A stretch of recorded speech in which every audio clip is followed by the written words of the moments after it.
Disebutkan dalam ayat ini, Bani Israel akan melakukan kerosakan di atas bumi sebanyak 2 kali. Ayat ini diturunkan ketika Nabi Muhammad SAW sedang berada di Mekah. Selepas baginda SAW berhijrah di Madinah, ketika itulah baginda menjumpai banyak kerosakan. Ayat ini memberitahu warning kepada kita bahawa apa yang berlaku di Palestin pada hari ini telah pun disebut dalam Quran.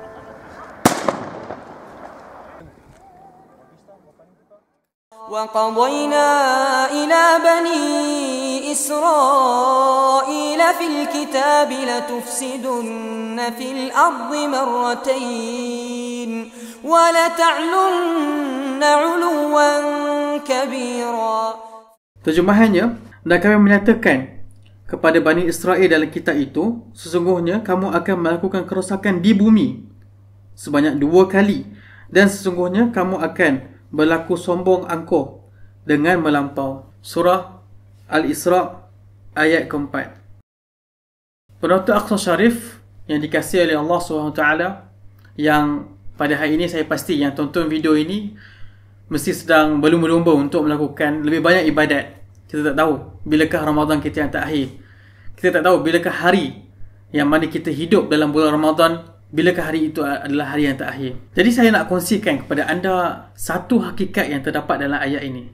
Satu pengajaran yang sangat penting yang mesti kita faham. Ayat ini Allah Subhanahu Wa Taala ini memberitahu kepada kita bahawa Bani Israel itu telah disebutkan dalam Al-Quran.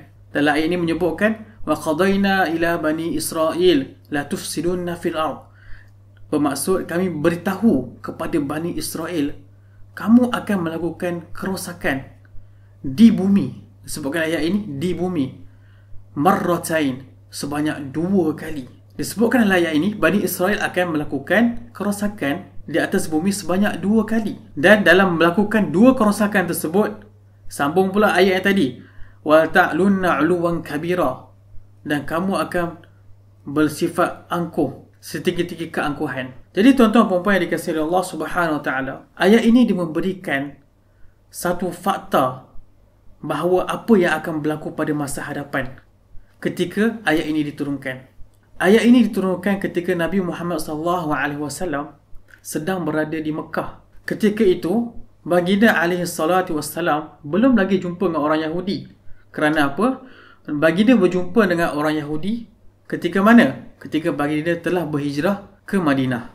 Selepas baginda SAW berhijrah di Madinah, ketika itulah baginda menjumpai banyak kerosakan yang berlaku disebabkan oleh kewujudan orang-orang Yahudi yang melakukan perbuatan-perbuatan yang terlaknat. Jadi Allah Subhanahu Wa Taala memberitahu kepada kita semua bahawa Bani Israel ini, dalam kalangan mereka akan melakukan 2 kerosakan.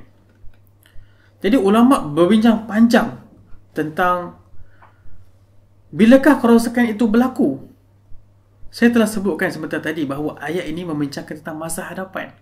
Jadi ulama, kebanyakannya daripada ulama pada zaman sekarang, seperti Dr. Syekh Salah Al-Khalidi, Syekh Sa'id Ali Tantawi, Syekh Sya'rawi, mereka mengatakan bahawa 2 kerosakan yang berlaku yang disebutkan dalam ayat ini adalah, pertama saya sebut tadi, di Madinah. Ketika mana Rasulullah SAW berhijrah dari Mekah ke Madinah, ketika itulah berlakunya kerosakan yang pertama. Bila pula berlaku kerosakan yang kedua? Iaitu ketika pada zaman sekarang.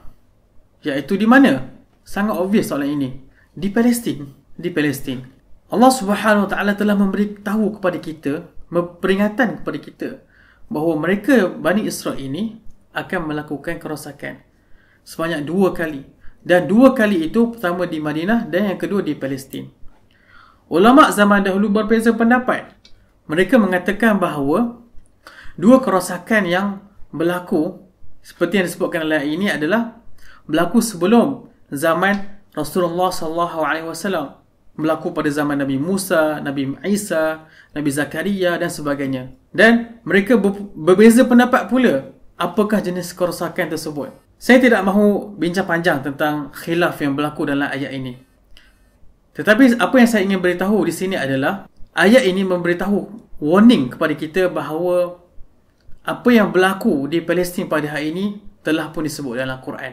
Dan pada ayat-ayat seterusnya, saya akan bincangkan bagaimana kedua kerosakan ini dapat dihapuskan oleh umat Islam yang dipilih oleh Allah Subhanahu Wa Taala, dan mereka ini dipanggil sebagai ibadul lana.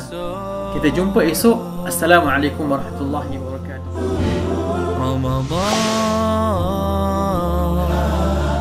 Ramadan